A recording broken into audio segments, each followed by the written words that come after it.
Hello, students. I welcome you all to Exam B. I'm your host Anshuman, your English faculty. Students, in this video, हम लोग spotting the errors, also known as error detection, इन पर based हम questions करेंगे, ठीक है? So, इनसे हम कुछ important rules हम लोग सीखेंगे. चलिए, पहला question हम लोग देखते हैं. Striking workers and the local population have commanded over 3 dozens oil wells to force negotiations for a bigger share of oil revenues. Sentence को आप देखिए, वीडियो को आप पॉज करिए, सेंटेंस को आप बहुत ध्यान से देखिए and try to find out the error. Tense का आप यूज देखिए, वर्ब्स का आप यूज देखिए, नाउन्स देखिए, प्रोनाउंस देखिए, ठीक है. हमेशा start with the tense. Tense कैसा है, because that's the easiest thing, right. फिर उसके बाद आप स्ट्रक्चर आप सेंटेंस का आप देखिए, हर एक वर्ड को आप चेक करिए, सब्जेक्ट वर्ब एग्रीमेंट.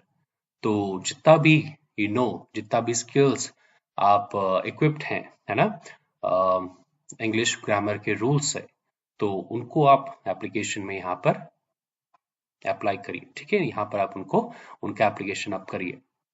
तो देखेंगे, striking workers in the local population हमें ठीक लग रहा है. हैव कमांडेड ओवर, जो प्रपोजिशन आई एम सॉरी, जो वर्ब यहाँ पर यूज हुआ है दैट इज हैव, ये भी हमारा करेक्ट है, ठीक है. क्योंकि हम बात कर रहे हैं स्ट्राइकिंग वर्कर्स और लोकल पॉपुलेशन, यानी दो सब्जेक्ट के बारे में हम बात कर रहे हैं जो ज्वाइन है कंजंक्शन एंड से. और अगर ये नहीं भी होता, अगर ये दो क्या है, यहाँ पर अगर दो जो यहाँ पर सब्जेक्ट हैं वो अगर कंजंक्शन ऐड से नहीं भी ऐड होते, तो देखिए वर्कर्स हमारा क्या है, प्लूरल है, राइट. सो एनीवेज यहाँ पर हमारा एक जो सब्जेक्ट है वो प्लूरल है, तो have is correct. Commanded over 3 dozens oil, यहाँ पर हमें कुछ मिस्टेक मिलती है. देखिए, डजन एक ऐसा नाउन है जिसके साथ अगर क्या एक नंबर लगता है, एक यूनिट लगती है, for example 2, 3, 4, right, more than 1, तो आप डजन को प्लूरल फॉर्म में नहीं लिखते हैं. देखिए, यहां पर ऑलरेडी हमें बताया जा रहा है कि देयर आर 3, है ना, 3 dozen. So you will say only 3 dozens, 3 dozens नहीं, आप एस का प्रयोग नहीं करेंगे.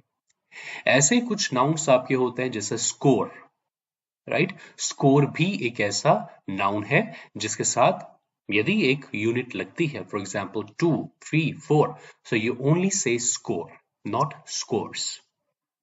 इन द सेम वे हमारे पास पेयर है, right, 3 pair, 4 pair, right. So इस तरीके से ओवर 3 डजन ऑयल यहां पर आना चाहिए, ठीक है. अब ध्यान में रखिएगा कि ये जो रूल है ये सिर्फ चुनिंदा नाउन्स में ही एप्लीकेबल होता है, ये सारे नाउन्स में नहीं यूज होगा. So there are certain nouns जो प्लूरल फॉर्म बनते हैं रिगार्डलेस वहां पर 2, 3, 4 कोई सा भी नंबर है, और ऐसे कुछ नाउन्स हैं जैसे आपने ये देखा डजन, जहां पर अगर हम एक यूनिट लगा लेते हैं तो उस नाउन को प्लूरल फॉर्म में यूज करने की जरूरत नहीं होती है, ठीक है. सो इसीलिए आपका जो आंसर होगा वो होगा बी वाला. ओके, चलिए, let's move to next question. Again you can pause the video and try to read the sentence carefully और आंसर आप ढूंढने की कोशिश कीजिए, एरर आप ढूंढने की यहां पर कोशिश कीजिए. देखिए, one of the players against who an allegation was made, and England international is understood to be claiming he has an alibi, right? Now, one of the players against. one of the players against. देखिए, one of the players सही use हुआ है. Subject verb agreement यहां पर हम देखें, जब भी आपका इस तरीके का कोई स्ट्रक्चर होगा, वन ऑफ दी, है ना, ऑफ दी, यानी एक नाउन में से एक पर्टिकुलर नाउन के बारे में बात होती है. देखिए, यहां पर कुछ भी हो सकता है, यहां पर मैन हो सकता है, यहाँ पर विमेन हो सकता है, यहाँ पर कोई भी प्लूरल नाउन इस्तेमाल हो सकता है, यहाँ पर स्टूडेंट्स हो सकता है, टीचर्स हो सकता है, कुछ भी, है ना. तो हमेशा याद रखिएगा कि ये जो आपका नाउन होना चाहिए ये प्लूरल होना चाहिए, क्योंकि हम बात कर रहे हैं एक आइटम के बारे में, उस बहुत सारे आइटम्स में से। आइटम का मेरा मतलब है कोई भी पर्टिकुलर नाउन है। सपोज प्लेयर्स यहां पर है तो मैं उन प्लेयर्स में से एक प्लेयर के बारे में बात कर रहा हूं, वन ऑफ द प्लेयर्स, तो इसका प्लूरल फॉर्म में होना जरूरी है, right. So one of the players against. यहां पर देखिए who an allegation was made, ये जो प्लेयर है इसके अगेंस्ट एलिगेशन लगाया गया, राइट। हमें ये नहीं बताया जा रहा है कि किसने एलिगेशन लगाया, बट सेंटेंस कह रहा है कि इसके अगेंस्ट एक एलिगेशन लगाया गया।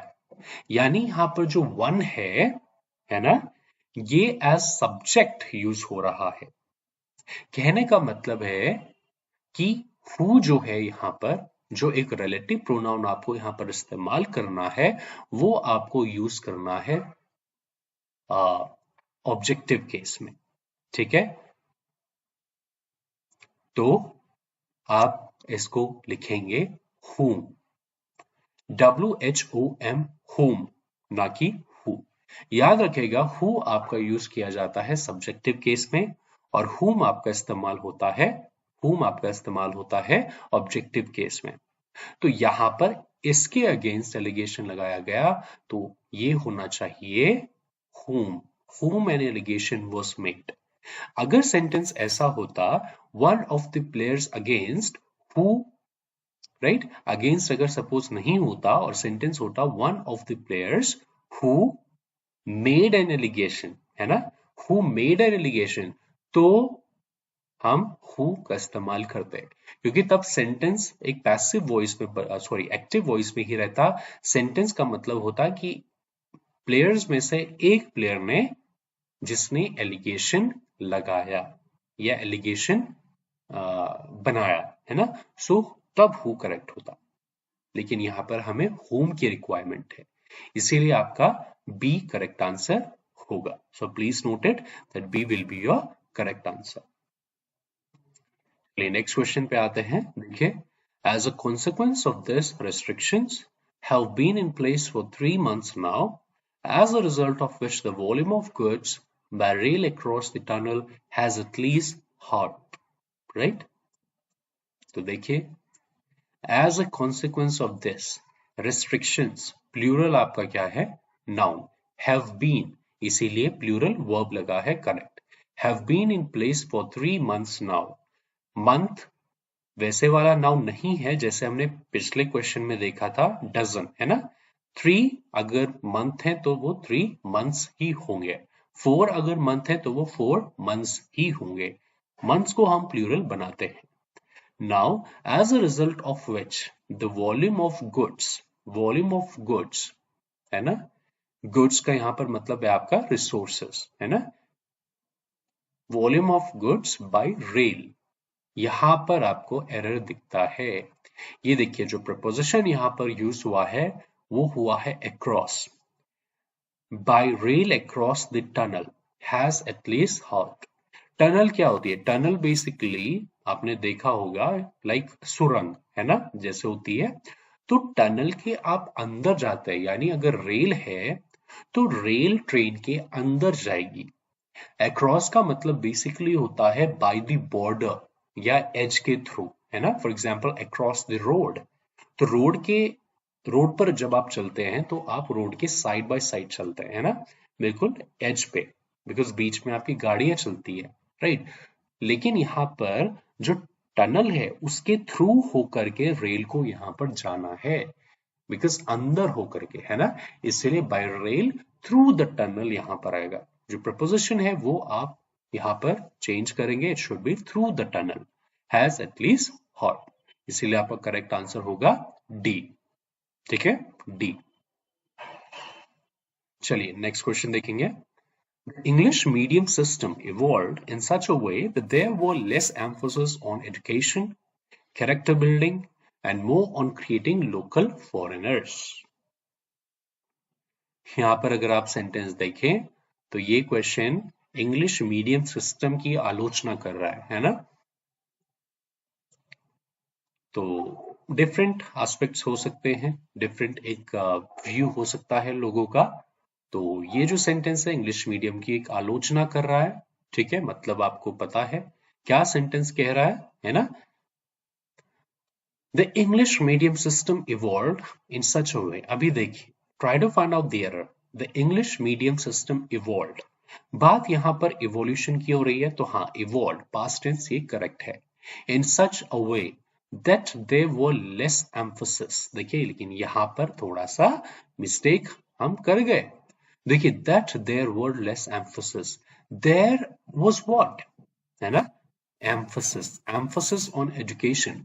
एम्फोसिस जो यहाँ पर आपका एक नाउन है वो आपका सिंगुलर है, तो वर्ब जो होना चाहिए वो भी क्या होना चाहिए? सिंगुलर। देखिए सब्जेक्ट वर्ब एग्रीमेंट का ये कॉन्सेप्ट है कि जो कॉम्प्लीमेंट है यहाँ पर देखिए, कॉम्प्लीमेंट यानी ऑब्जेक्ट जो सेंटेंस का है ये क्या है आपका? सिंगुलर। इसीलिए जो आपका क्या है वो जो आपका वर्ब होगा ये भी आपका क्या होगा? सिंगुलर होगा। हमेशा याद रखिएगा, सब्जेक्ट वर्ब एग्रीमेंट में हम लोग सब्जेक्ट का ध्यान तो रख लेते हैं, लेकिन काफी बार जब सेंटेंस पैसिव स्ट्रक्चर में होता है या इस तरीके के स्ट्रक्चर पर होता है ना, जैसे आपने यहाँ पर देखा, जब आपका subject complement as complement use होता है ना, तो फिर आप उसको भी क्या करेंगे? उसके हिसाब से वर्ब को कंजुगेट करेंगे। So it should be there was less emphasis on education instead of were. Hence, your correct answer would be B. B is your correct answer. चलिए next question देखते हैं. But as investors in such firms have learned this year, the sector is not as risk adverse as had been widely perceived. But as investors in such firms have learned, who has learned or who have learned? Investors. Investors आपका plural है तो have भी plural है, सही है। Learned past participle form लगना चाहिए, verb का थर्ड फॉर्म लगना चाहिए हैव के साथ, वो भी करेक्ट है। This year the sector is not, the sector, sector आपका सिंगुलर है तो इज नॉट, इज करेक्ट है आपका। Not as risk adverse as had been widely perceived, यहां पर हमें कुछ समझ नहीं आता है। जो ये वर्ड आपका लिखा है एडवर्स, इसका मतलब क्या हो सकता है? एडवर्स का मतलब बेसिकली होता है कुछ बुरा, बैड, वर्स, है ना? एज रिस्क एडवर्स एज, तो रिस्क के साथ एडवर्स कुछ समझ में नहीं आता है। ये जो आपका क्वेश्चन है ये वोकैबुलरी बेस्ड आपका, वोकैबुलरी बेस्ड एरर आपका ये है ना? तो यहां पर एडवर्स को आपको रिप्लेस करना है अवर्स के साथ। अवर्स, AVERSE, यानी डी को हम अगर हटा दें एडवर्स में से तो बन जाएगा अवर्स। अवर्स का मतलब क्या है? अवर्स का मतलब है दूर, है ना, या अनटच्ड, ठीक है। So ask risk hours as had been widely perceived, यानी रिस्क से क्या है? अछूत है ना? रिस्क से क्या है? अनटच्ड है, ठीक है, यानी रिस्क से क्या है? दूर है। तो सेंटेंस कह रहा है कि क्या जो इन्वेस्टर्स हैं एक ऐसे मतलब ऐसे फर्म्स के, तो उन्होंने क्या सीखा है इस साल की जो सेक्टर है ना वो रिस्क से इतना अनटच्ड नहीं है जितना सोचा गया था। मतलब उस सेक्टर में रिस्क है, राइट, वो रिस्क अवर्स नहीं है। तो यहां पर आंसर आपका होगा सी। नेक्स्ट क्वेश्चन देखेंगे। Urging partymen to uphold dignity when electioneering, the party president asked them not to use derogatory remarks in their public speeches and campaigns and to keep in mind that the path to victory was as important as victory itself. यहां पर देखिए क्या है? Urging partymen to uphold dignity when electioneering. When electioneering, कुछ गड़बड़ लग रहा है। देखिए जहां पर आपका नाउन होगा, जहां पर आपका क्या होगा?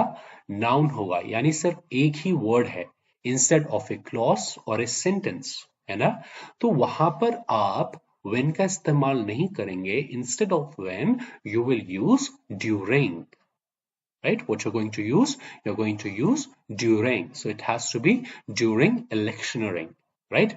Urging party men to uphold dignity during electioneering. when का इस्तेमाल या while का इस्तेमाल आप तब करते हैं जब आगे आप एक क्लॉज का इस्तेमाल कर रहे हैं, यानी एक सिचुएशन को आप एक्सप्लेन कर रहे हैं, है ना? But when there is just a single word then you use during. इसीलिए आपका करेक्ट आंसर होगा ए. नेक्स्ट देखेंगे, through his connections with influential figures in the media, he was able to elicit favorable press for his clients. Sentence समझिए क्या कह रहा है. देखिए, सेंटेंस को समझना भी कई बार इंपॉर्टेंट होता है एरर डिटेक्शन के क्वेश्चंस में. सो थ्रू हिज कनेक्शंस, यानी अपने कनेक्शंस के जरिए.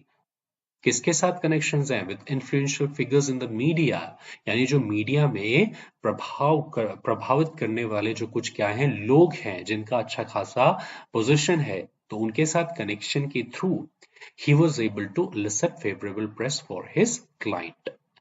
तो उसने क्या अपने क्लाइंट्स के फेवर में, है ना, क्या कर दिया? एक प्रेस इलिसिट कर दी. सेंटेंस कुछ इस तरीके से कह रहा है, लेकिन यहां पर जो वर्ड है इलिसिट, ये गलत यूज हुआ है. इलिसिट का मतलब बेसिकली होता है something that is legit according to law, जो लॉ के हिसाब से क्या है, ठीक है ना?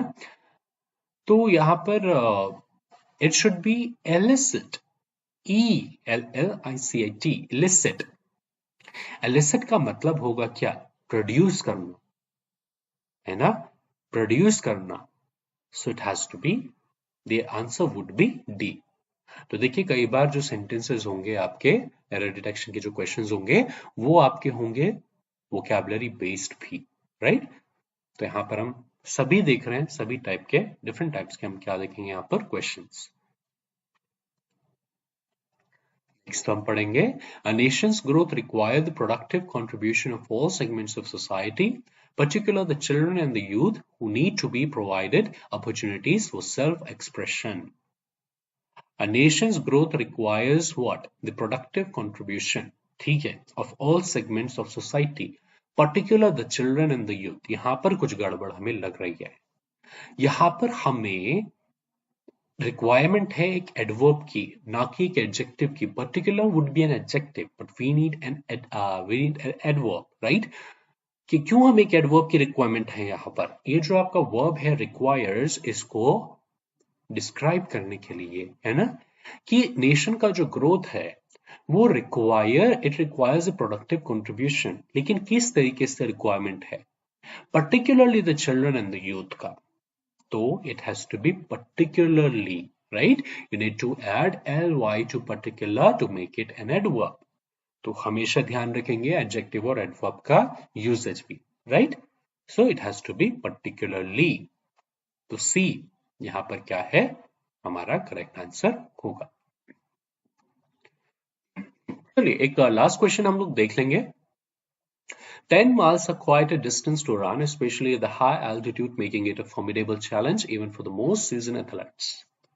देखिए, सेंटेंस ना बहुत आसान है. कॉन्सेप्ट जो यहाँ पर है वो बहुत ही आसान है, बहुत लोगों को पता होता है. जो एरर यहाँ पर है ना, आप बिल्कुल तुरंत देख करके ही आपने फाइंड आउट कर लिया होगा. और what happens many times is that कई बार स्टूडेंट्स को नहीं पता होता है, because I have taken classes and I have seen कई बार students do not know, they just know the concept की ठीक है, सब्जेक्ट वर्ब एग्रीमेंट का अगर मतलब है कि सब्जेक्ट को वर्ब से एग्री कराना, तो सब्जेक्ट अगर प्लूरल है तो वर्ब भी प्लूरल होगा, सब्जेक्ट सिंगुलर है तो वर्ब भी सिंगुलर होगा. But then what are the exceptions? What are the precise details? क्या रूल्स हैं उसके अंदर भी, वो उनको नहीं उतनी अच्छी तरीके से पता होता है. तो इसीलिए यहां पर एक क्वेश्चन ये मैंने लिया है. देखिए, 10 miles are quite a distance. This is wrong. Saying are is wrong, right? What we need to replace it with? That is. यहां पर हम सिंगुलर वर्ब का ही इस्तेमाल करेंगे, क्योंकि 10 miles जो है वो एक सिंगल आइडिया को एक्सप्रेस कर रहा है. 10 miles यहां पर एज अ होल देखा जा रहा है instead of different miles. For example 2 3 4 5 6 7 8 9, right? तो 10 miles के अंदर के अलग अलग miles को देखने के बजाय हम 10 miles को एज अ होल देख रहे हैं, एक एज अ होल एक मेजर हम लोग देख रहे हैं कि हाँ 10 miles का जो एक डिस्टेंस है ना, so it has to be 10 miles is quite a distance. अब ये जो कॉन्सेप्ट है ना, ये सिर्फ कॉन्सेप्ट आपका डिस्टेंस पर ही एप्लीकेबल नहीं होता है, लेकिन अमाउंट पर भी. फॉर एग्जाम्पल 100,000 है ना, या 5,000, तो यहां पर आप इज ही यूज करेंगे, नॉट आर. तो इसका ध्यान रखेंगे, ठीक है. सो आपका जो करेक्ट आंसर होगा वो होगा ए वाला. तो thank you so much students. इस वीडियो में हम लोगों ने कुछ क्वेश्चंस देखे स्पॉटिंग एरर्स पर बेस्ड. आई होप आपको सभी क्वेश्चंस आसानी से समझ में आए होंगे, कुछ नए कॉन्सेप्ट्स आपको सीखने को मिले होंगे, और अगर आपको सारे आते थे तो आई होप वो स्ट्रेंथन हुए होंगे, आपको उनका एक बेहतर क्लैरिटी आपको जरूर मिला होगा. So will meet in another video, right? So thank you so much, take care, bye bye, and study well. Thank you.